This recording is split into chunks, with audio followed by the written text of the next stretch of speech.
Hello, my name is Eloy Flores, and I'm an air pollution specialist with the California Air Resources Board. This video is a presentation of the in-use off-road diesel fleets regulation, specifically the Regulations 2022 amendments. This information was previously provided to stakeholders in public informational sessions that took place October 5th and October 19th, 2023. This video will not present any information on any on-road regulations, nor is it part of any existing work group or workshop of a rule. If you haven't already done so, please take this moment to download a copy of this presentation. A link can be found in the presentation description. You may also find additional links to helpful resources that could help you in implementation of the rule. For today's informational session, we'll begin by briefly covering the background of the off-road diesel regulation. We'll cover previous amendments and then focus on the regulatory amendment for 2022. We'll conclude by providing resources and contact information to assist you with implementation. Okay, let's jump into it. Originally approved in 2007, the California Air Resources Board regulates off-road mobile self-propelled diesel-fueled vehicles with 25 horsepower or greater through the in-use off-road diesel fleets regulation. We'll call it the regulation from this moment forward. The overall purpose of the off-road regulation is to reduce emissions of oxides of nitrogen, better known as NOx, and particulate matter, also known as PM, from off-road diesel vehicles operating within California. Yes, this rule is currently active, and yes, we are actively enforcing the off-road regulation.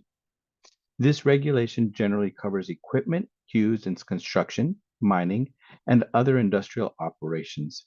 This also includes equipment that is owned by government fleets at all levels.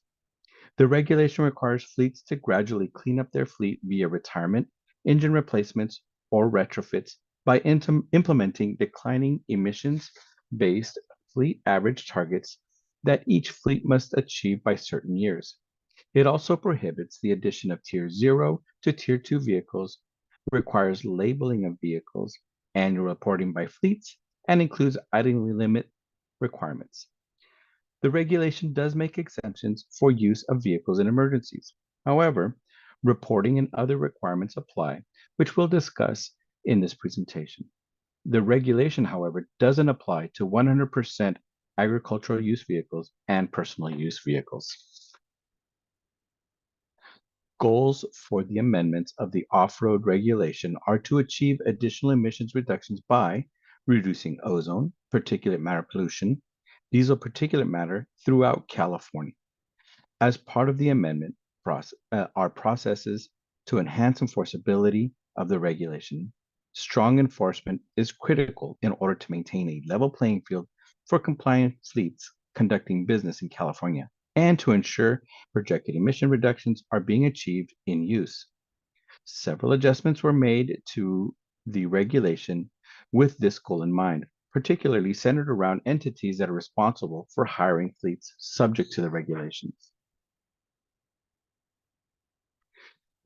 The regulation's current amendments were approved by the board in November 2022.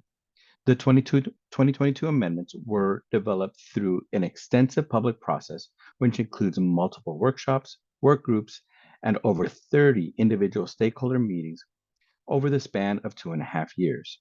Major elements of the amendment include phasing out the operation of the oldest and dirtiest off-road diesel vehicles, expanding the ban on adding vehicles, requiring the use of renewable diesel, introducing new contracting requirements, and providing flexibility options to encourage the adoption of zero-emission technology.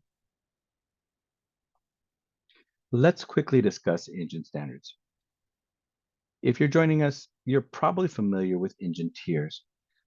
But for those who may not know, the engine tier correlates with off-road compression ignition emission standards established by the US EPA and the California Air Resources Board. Tier 0 engines are generally uncontrolled and the highest polluters, each higher number getting progressively cleaner until you reach the Tier 4 final.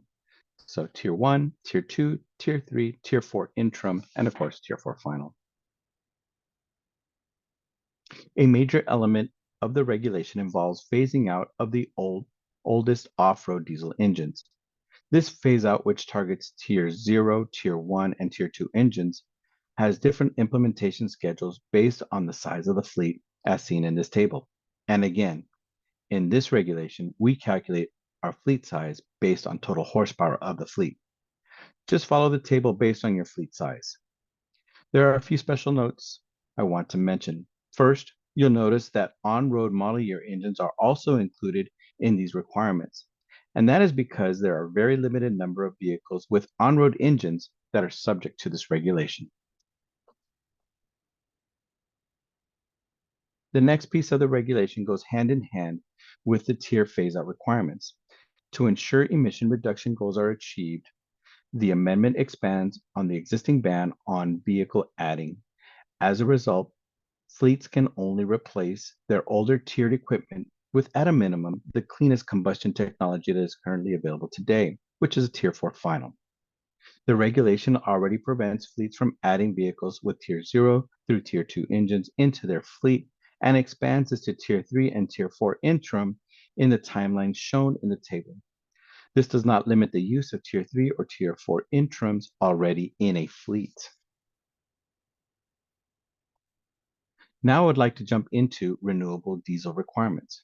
First, let's talk about the term renewable diesel. So there's no confusion, renewable diesel and biodiesel are not the same thing. While both originate from vegetable oils and animal fats, the process used to produce the two fuels are very different.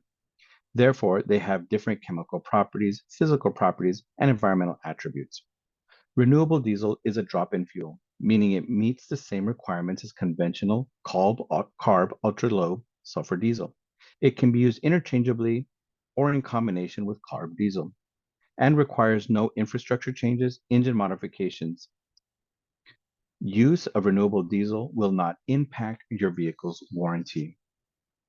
Fleets can achieve significant early emission reductions that are especially needed for communities. Using renewable diesel in Tier 4 interim and older vehicles reduces NOx emissions by approximately 10% and PM emissions by approximately 30% compared to CARB diesel. The amendments require all off-road diesel fleets in California to use 99% or 100% renewable diesel starting January 1st, 2024. To ensure compliance with this new requirement, there will also be an attestation required during the already established annual reporting by fleets, as well as a record-keeping requirement. CARB included some limited exemptions, which I will cover in the next slide. Expanding on the limited exemptions for renewable diesel. First, procurement limitation. CARB understands that there could be very targeted situations where a fleet might be unable to procure renewable diesel. If a fleet is unable to obtain renewable diesel, then the fleet will not face non-compliance for failing to use it.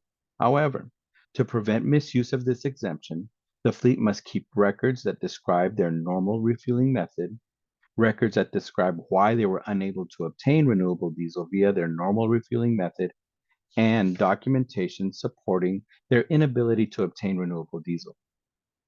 Next, there's also an exemption for fleets that are comprised entirely of Tier 4 final or zero emission vehicles. They too are exempt because emission controls built into the Tier 4 final combustion engines and, of course, zero emission equipment. Now, captive attainment is defined in the regulation as specific regions that are in attainment or meeting federal ambient air quality standards. Fleets which operate in captive attainment regions are not required to use renewable diesel. This exemption is also extended to vehicles while operating in designated captive attainment areas as well. Finally, there are cold weather exemptions. There are two types of low temperature exemptions that provide flexibility to mitigate potential performance issues when using renewable diesel at cold temperatures. In both cases, the temperature threshold is 20 degrees Fahrenheit, and both exemptions require additional reporting. The first is known as the winter low temperature exemption. Any fleet portion or vehicle is exempt from renewable diesel fuel requirements from mid-October through February if they are located or operated in a location where the 10th percentile January low temperature is below 20 degrees Fahrenheit. The second is the intermittent low temperature exemption. This exemption is for intermittent cold temperature events where the temperature drops or is expected to drop below 20 degrees Fahrenheit. Both of these exemptions require detailed reporting that is outlined in the amendment. Staff has also created a detailed fact sheet on the process needed to qualify for this exemption. Additionally, a recorded video based on an informational session specifically on this issue may be available soon. Let's move on now and touch on contracting and prime contractor requirements. These requirements apply to all contracting entities, including public works, awarding bodies, and prime contractors. As mentioned previously, one of the goals of this amendment is to enhance enforceability of the regulation. Some of this responsibility starts before any equipment hits the ground in the form of good contracting, and then comes after from our prime contractors. CARB receives many complaints about non-compliant fleets being hired to do work on projects throughout the state. The overwhelming source of these complaints come from our compliant fleets who have done everything they've been asked to do. To help address this issue, this amendment requires all contracting entities verify that a fleet has a valid CARB-issued certificate of reported compliance prior to entering into a contract with that fleet. By ensuring that hiring entities are only contracting with fleets that are compliant with the off-road regulation, CARB can achieve its implementation goals more effectively and with more equity than through CARB enforcement efforts alone. This is a simple due diligence process that is universal across many of CARB's fleet rules.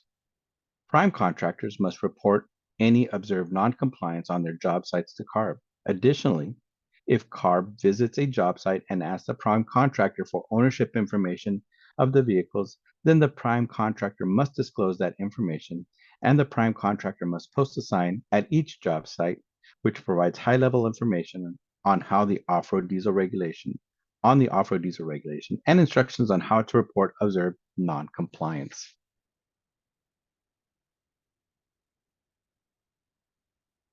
CARB has developed signage that is available for fleets to download and print for use, and a link will be provided at the end of this presentation. There are exemptions for emergency situations.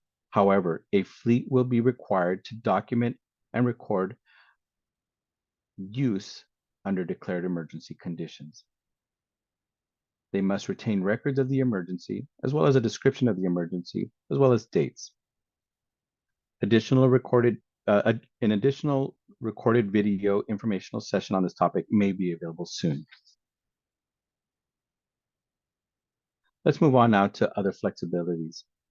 The amendment includes additional compliance options with the intent of encouraging the adoption of zero-emission technology to support California's long-term goals as well.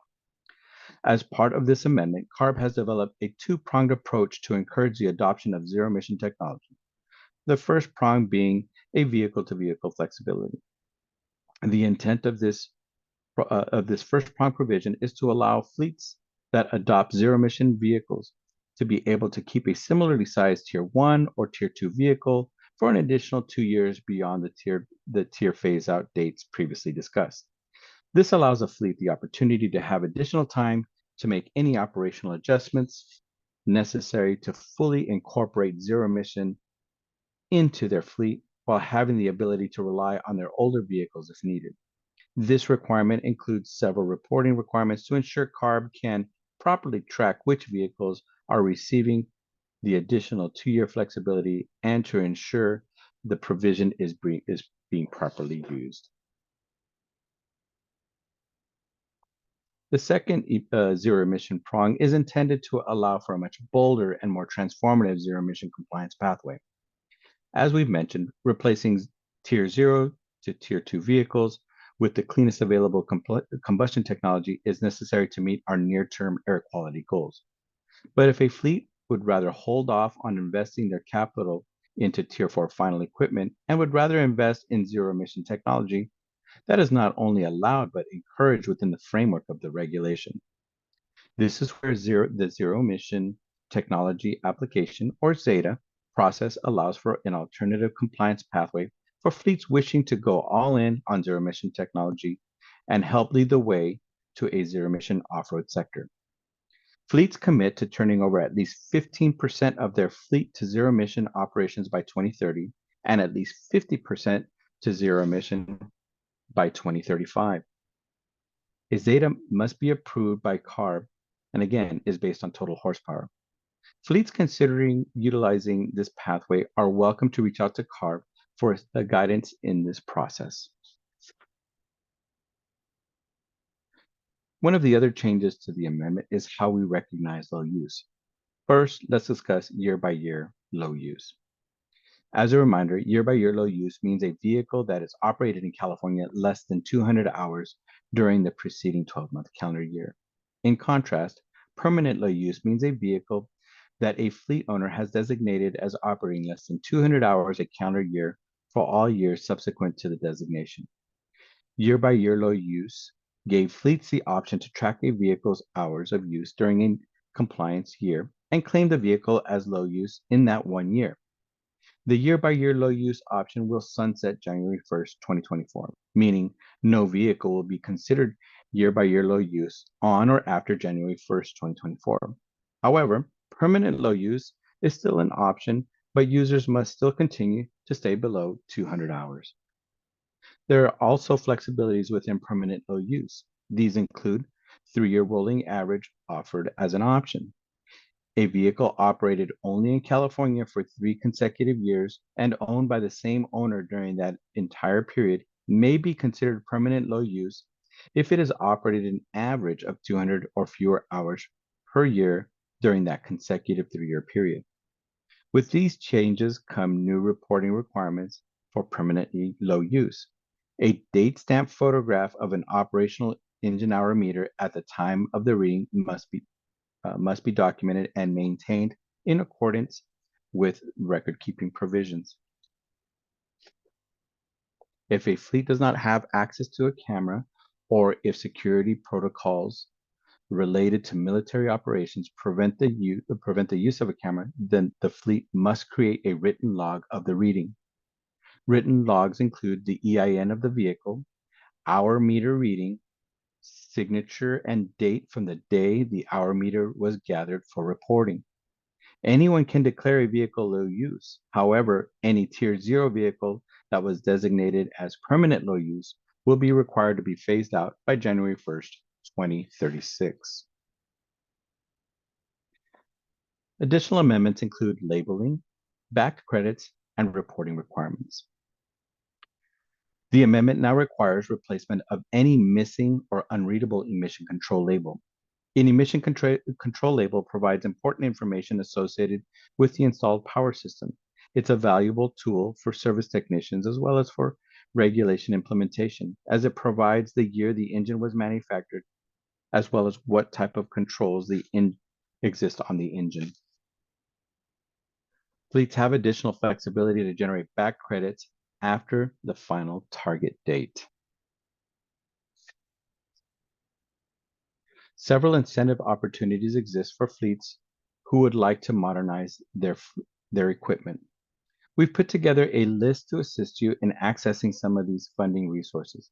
Some of these programs are taking applications as I speak, and some don't require the destruction of an existing piece to receive incentive funding. However, there may be a requirement for fleets to be in good standing with existing regulations and policies. These are some additional links to information regarding the off-road regulation. Additionally, contractors can check for validation here as well. There's also a place to get the contractor poster. Here are a few links to the Off-Road Zone, a website where fleets can receive all the latest information regarding not just off-road, but other regulations as well. Additionally, you'll find our phone number and email address.